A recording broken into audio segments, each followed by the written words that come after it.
the next part has to do with cotangent. And if you look at the graph for cotangent, you can see that again we have these vertical asymptotes, and again we have these kind of S shapes, but this time the S shapes are facing the other direction, meaning that on the left they go up and on the right they go down in every interval here.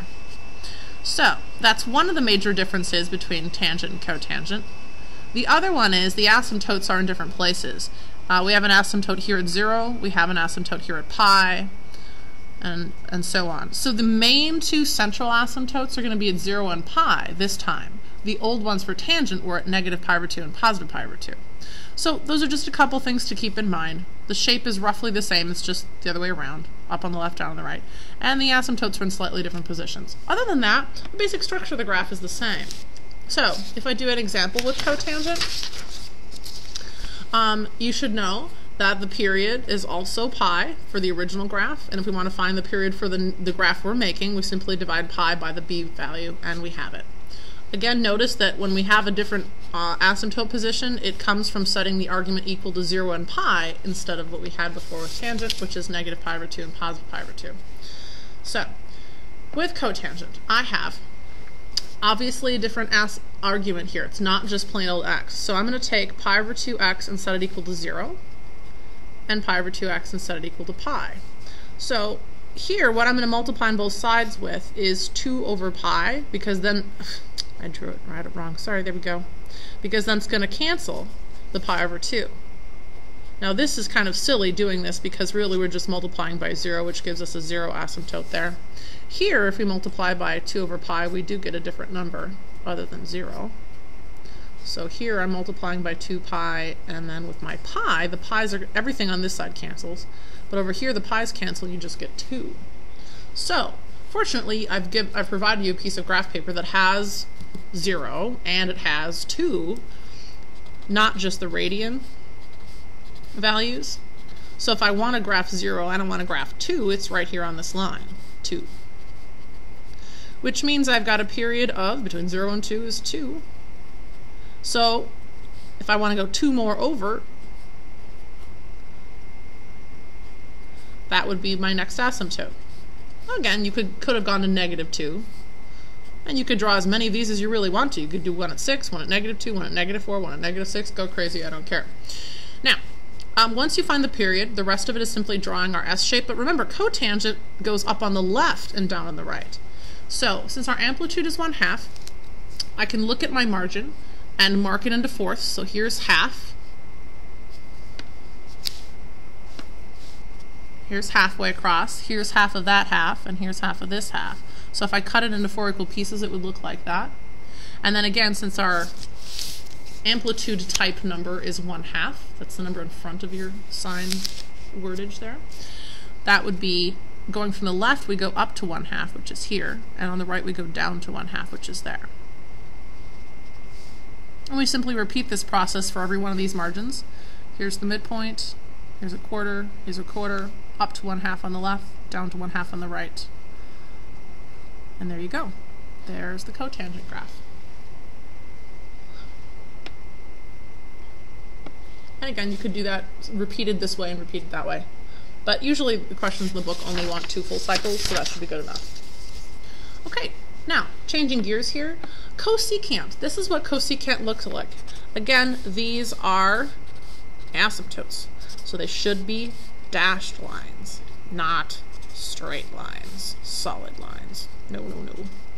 So I'm going to go ahead and try to emphasize that fact by kind of drawing little dashy marks here on these lines. Now, here's the thing. With cosecant, we actually have to build this graph just like we did with sine and cosine. So now I'm going to bust out my colored crayons and I'm going to start drawing. Just to show you how these two are related. What two do I mean? I mean sine and cosecant. Cosecant are these U shapes that it's already there. And if I draw the sine graph on this same system, you'll see that there is some interesting relationships here. Okay, there's my sine graph. What do you see that's the same? Well, I see that every time I have a peak, I have a U for sine, I have a U shape for cosecant. Every time I have a dip for sine, I have an upside down U shape, which touches exactly at that point. They touch each other at one point. Also, every time my sine graph crosses the x-axis, I get a vertical asymptote for cosecant.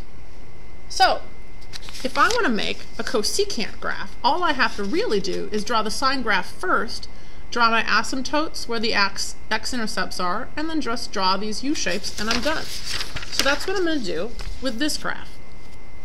I'm going to start off by making a basic sine graph, y equals sine of x, with the first color in our color sequence red.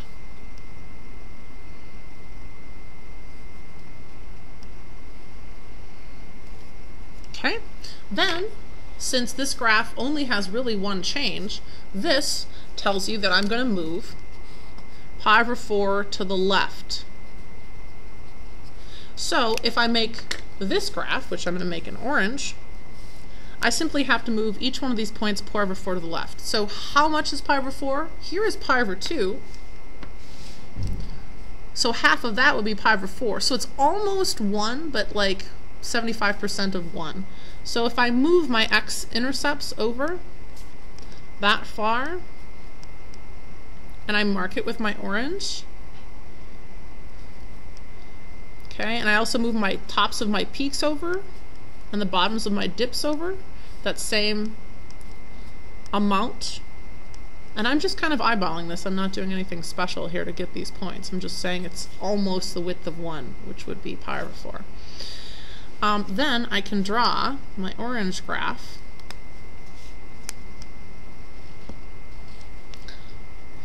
And that's my sine function. Now that I'm done with my sine function, I can now draw my cosecant function, which is this one. Very easily. How do I do that? Well, every time the orange graph crosses through the x-axis, I'm going to mark that, because that is where my vertical asymptotes go. So I'm going to go ahead and draw those in.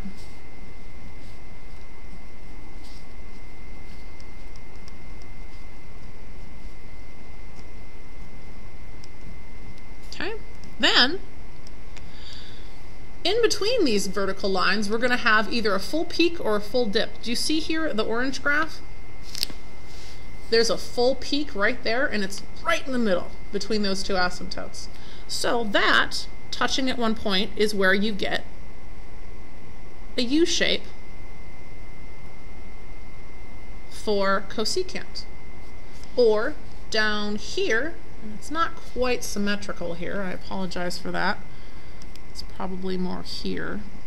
Anyway, right here, we have a dip, and it should be kind of right in the middle, right here. So if we make a parabola that's upside down that touches at the bottom of that dip, that's another part of our cosecant graph. So you can kind of see where I'm going with this. I have another dip here that's symmetrical, so I do another U shape, and then another one over here. And so that's it. Those 4 parabolas are cosecant. And that's my final graph. 1, 2, 3, 4 pieces.